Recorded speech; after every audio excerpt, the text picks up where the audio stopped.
திருவள்ளூர் மாவட்டம் பொன்னேரி அருகே கோலூர் கிராமத்தில் கள்ள மது பாட்டில்கள் விற்ற தென்றல் சாந்தி என்ற பெண் மதுவிலக்கு அமலாக்க பிரிவு காவல்துறையினரால் கைது செய்யப்பட்டார்.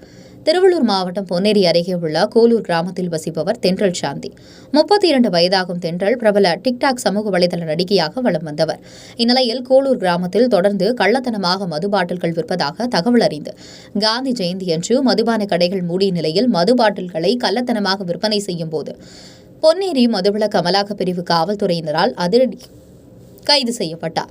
பொன்னேரி மதுவிலக்கு அமலாக்க பிரிவு பெண் ஆய்வாளர் ராஜாமணி, உதவி ஆய்வாளர் சிவா, மதுவிலக்கு அமலாக்க பிரிவு இரு பெண் காவலர்கள், பொன்னேரி 2ஆம் நிலை காவலர்கள் வெற்றி நாகப்பன், வெற்றி வேல் கொண்ட குழுவினர் தென்றல் சாந்தியை கைது செய்து அவரிடமிருந்த 50 மது பாட்டில்களை பறிமுதல் செய்தனர். இதனை அறிந்த கோலூர் கிராம மற்ற பெண்கள் காந்தி ஜெயந்தி நாளில் மற்றவர்கள் குடியை கெடுக்கும் வகையில் பெண் ஒருவரே மதுவை விற்றதை கண்டிப்பதாகவும் கைது செய்யப்பட்டதால் மகிழ்ச்சி அடைந்ததாகவும் ஒருவருக்கு ஒருவர் பேசிக் கொண்டனர். உடனுக்குடன் செய்திகளை தெரிந்து கொள்ள தமிழ்நாடு 24 நியூஸ் சேனலை சப்ஸ்கிரைப் செய்யுங்கள். லைக், ஷேர் பண்ணுங்க. நன்றி.